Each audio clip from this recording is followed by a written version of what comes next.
بسم الله الرحمن الرحيم الحمد لله رب العالمين أشهد أن لا إله إلا الله وحده لا شريك له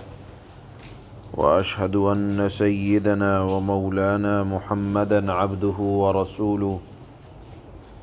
أما بعد فأعوذ بالله من الشيطان الرجيم بسم الله الرحمن الرحيم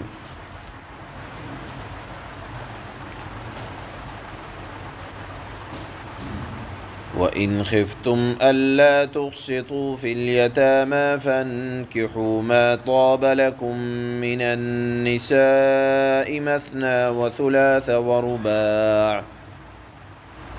فَإِنْ خِفْتُمْ أَلَّا تَعْدِلُوا فَوَاحِدَةً أَوْ مَا مَلَكَتْ أَيْمَانُكُمْ ذَلِكَ أَدْنَىٰ أَلَّا تَعُولُوا صدق اللہ مولانا العلی العظیم۔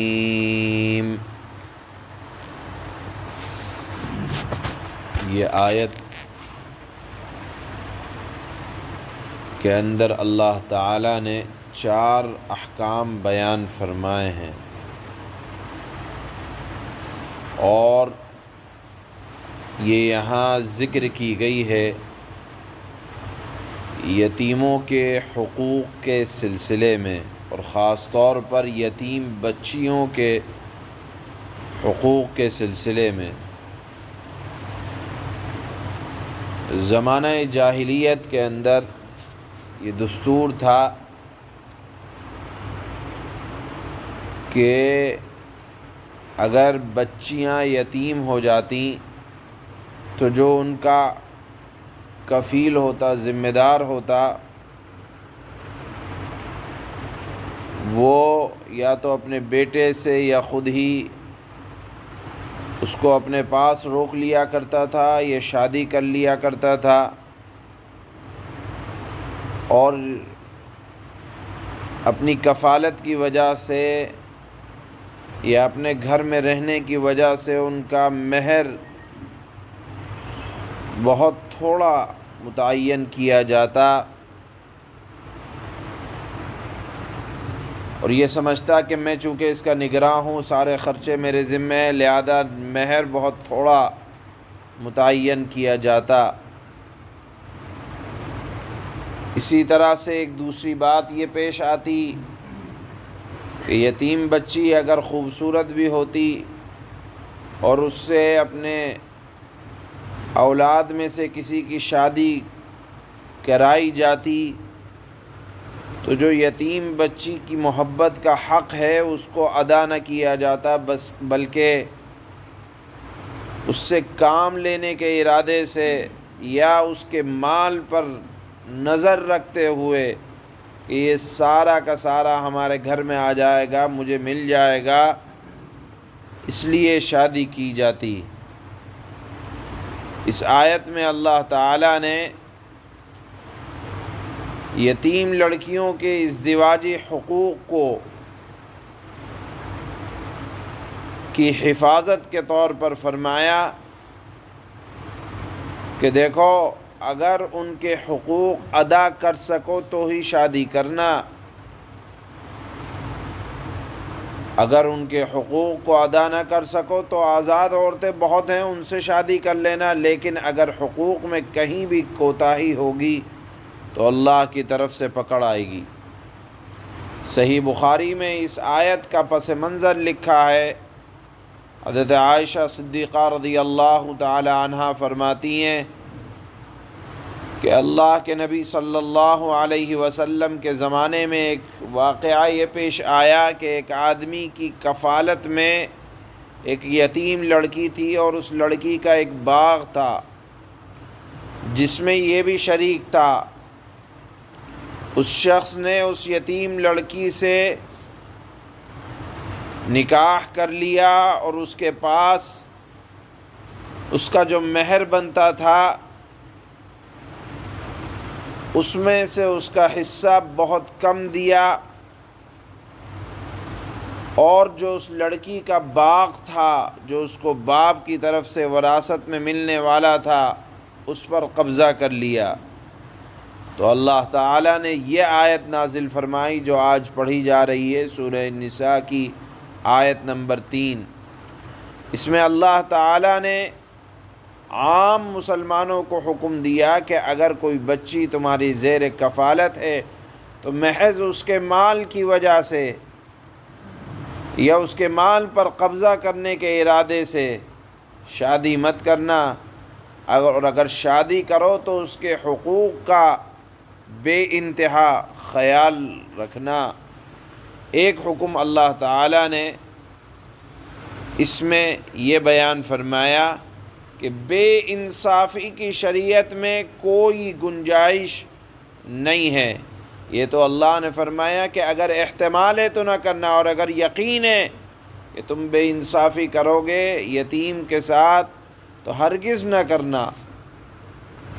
یہ پہلا حکم ہوا۔ دوسرا حکم اللہ تعالیٰ نے یہ ارشاد فرمایا کہ اگر آزاد عورتوں سے بھی شادی کرو، یعنی جو یتیم نہیں ہیں، تو بیک وقت 4 عورتوں تک نکاح کرنے کی اجازت ہے، چونکہ زمانہ جاہلیت کے اندر ایک آدمی 10 عورتوں سے نکاح کر لیا کرتا تھا۔ رسول اللہ صلی اللہ علیہ وسلم کے زمانے میں ایک شخص تھے، غیلان بن اسلم ثقفی رضی اللہ تعالی عنہ۔ جب وہ مسلمان ہوئے تو حدیث میں آتا ہے کہ ان کے نکاح میں 10 عورتیں تھیں، 10 کی 10 مسلمان ہو گئیں۔ اللہ کے نبی صلی اللہ علیہ وسلم نے فرمایا کہ اس میں سے اپنے لیے 10 میں سے 4 کو منتخب کریں، باقی کو آزاد کر دیں۔ رسول اللہ صلی اللہ علیہ وسلم کے اس فرمان کے مطابق انہوں نے 4 عورتوں کو رکھ کر باقیوں کو آزاد کر دیا۔ اسی طرح احادیث میں اور بھی واقعات آتے ہیں کہ زمانہ جاہلیت یا اس آیت کے نازل ہونے سے پہلے زمانہ جاہلیت کے اندر نکاح کرنے کے سلسلے میں کوئی تعداد متعین نہیں تھی کہ ایک آدمی اتنی رکھ سکتا ہے، اس سے زیادہ کی اجازت نہیں۔ لیکن اس آیت میں اللہ تعالیٰ نے ارشاد فرمایا کہ اگر سب سے پہلے تو تم اپنا جائزہ لو کہ تمہارے حالات اجازت دیتے ہیں یا نہیں۔ اگر اجازت دیتے ہیں تو اللہ تعالیٰ نے بس 4 پر اکتفا کرنے کی اجازت دی ہے، بیک وقت 4 سے زیادہ جمع کرنا حرام ہے۔ یہ آیت اللہ تعالیٰ نے نکاح کی تعداد کو بیان کرنے کے یا بیک وقت کتنی عورتوں سے نکاح کیا جا سکتا ہے اس کی تعداد کو بھی اللہ تعالیٰ نے بیان فرمایا ہے۔ تیسرا حکم اللہ تعالیٰ نے یہ ارشاد فرمایا کہ اگر بیک وقت تم 1 سے زائد نکاح کرنا چاہتے ہو تو اس میں تمہارے اوپر سب سے پہلی ذمہ داری یہ ہے کہ اپنا جائزہ لو۔ 1 سے زائد نکاح کی اجازت اللہ تعالیٰ نے اسی وقت دی ہے جب تم سب کے درمیان عدل کا، برابری کا، انصاف کا معاملہ کر سکو، اور اگر انصاف کا، برابری کا، ان کے حقوق کی ادائیگی کا خیال نہیں کرو گے تو اللہ نے فرمایا فواحدہ، ایک ہی پر اکتفا کرو۔ دیکھیے اللہ تعالیٰ نے یہاں بھی فرمایا کہ اگر احتمال ہو، احتمال کا مطلب یعنی اگر شک ہو کہ تم متعدد بیویوں کے درمیان مساوات کو، برابری کو قائم نہ رکھ سکو گے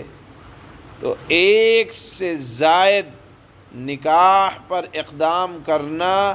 اپنے آپ کو ایک گناہ میں مبتلا کرنے کے مانند ہے۔ لہذا ایسی صورت میں اللہ نے فرمایا کہ صرف ایک ہی پر اکتفا کرنا۔ اس کے بعد اللہ فرماتے ہیں چوتھا حکم اللہ نے یہ فرمایا کہ اگر عدل نہ کر سکو تو فواحدہ صرف ایک ہی کا اختیار کرنا۔ یہ اللہ تعالیٰ نے 4 حکم اس آیت میں، چھوٹی سی آیت میں بیان فرمائے۔ پہلا حکم یہ بیان فرمایا کہ اگر یتیم بچی سے نکاح کر رہے ہو تو ایسا مت کرنا کہ اس کا تھوڑا سا مہر متعین کر دیا، یا اگر وہ یتیم ہے تو اس کے ساتھ محبت میں کمی کر دی۔ پہلا حکم یہ بیان فرمایا۔ دوسرا حکم، زمانہ جاہلیت میں مرد بے لگام تھے کہ جتنی چاہیں شادیاں کر لیں، اللہ تعالیٰ نے اس کی ایک حد کو بیان فرمایا کہ بیک وقت 4 سے زیادہ کی اجازت نہیں ہے۔ اور تیسرا حکم یہ بیان فرمایا کہ یہ متعدد نکاح کی اجازت اس وقت ہے کہ جب آپ انصاف کر سکیں۔ اگر انصاف نہیں کر سکتے تو اللہ نے چوتھا حکم یہ بیان فرمایا کہ ایک ہی پر اکتفا کرو۔ یہ چند احکام اللہ تعالیٰ نے اس آیت میں بیان فرمائے ہیں۔ اللہ فرماتے ہیں وَإِنْ خِفْتُمْ أَلَّا تُقْسِطُوا فِي الْيَتَامَى فَانكِحُوا مَا طَابَ لَكُم مِّنَ النِّسَاءِ مَثْنَى وَثُلَاثَ وَرُبَاعَ فَإِنْ خِفْتُمْ أَلَّا تَعْدِلُوا فَوَاحِدَةً أَوْ مَا مَلَكَتْ أَيْمَانُكُمْ ذَلِكَ أَدْنَىٰ أَلَّا تَعُولُوا۔ اور اگر تمہیں یہ اندیشہ ہو کہ یتیموں کے بارے میں تم انصاف سے کام نہ لے سکو گے تو ان سے نکاح کرنے کے بجائے دوسری عورتوں میں سے کسی سے نکاح کر لو جو تمہیں پسند آئے، 2 سے، 3 سے اور 4 سے۔ یہاں یہ حکم نہیں دے رہے ہیں کہ 3 سے یا 4 سے شادی کرو، بلکہ نکاح میں بیک وقت کتنے نکاح کیے جا سکتے ہیں اس کی ایک حد اللہ تعالیٰ نے بیان فرمائی کہ اس سے زیادہ کی اجازت نہیں ہے۔ اور یہ بھی کب ہے وہ آگے اللہ فرماتے ہیں فَإِنْ خِفْتُمْ أَلَّا تَعْدِلُوا فَوَاحِدَةً أَوْ مَا مَلَكَتْ أَيْمَانُكُمْ ذَلِكَ أَدْنَىٰ أَلَّا تَعُولُوا۔ ہاں اگر تمہیں یہ خطرہ ہو کہ تم اپنی بیویوں کے درمیان، یعنی متعدد بیویوں کے درمیان انصاف نہ کر سکو گے تو پھر ایک ہی بیوی پر اکتفا کرو، یا ان بادیوں پر جو تمہاری ملکیت میں ہیں۔ اس طریقے میں اس بات کا زیادہ امکان ہے کہ تم بے انصافی میں مبتلا نہ ہوگے۔ سبحان اللہ۔